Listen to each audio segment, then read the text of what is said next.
21 Mart Dünya Down Sindromu Fərqindəlik günüdür. Bir bəlkə ilə başlayan yol. 2022-ci ildə maması Çingizlə birlikdə gələndə qayğılar içində idi.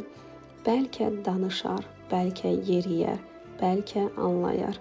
Bugün 2026-cı ildə Çingiz artıq yeriyir.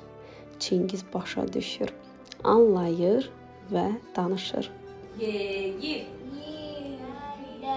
Dəvə. Bu nədir?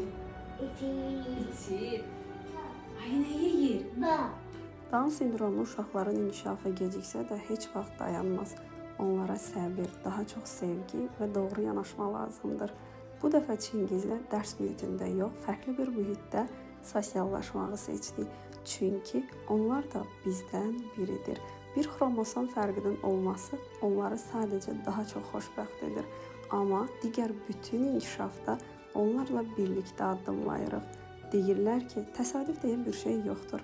Bugün Çingizin mənim həyatımda birlikdə inkişaf addımlarını atması da təsadüfi deyildir. 21 Mart Dünya Down Sindromu Fərqindəlik günüdür. Bəzən bir toxunuş, bir istiqamət, bir inamın olması belə bütün inkişafımıza təsir edir.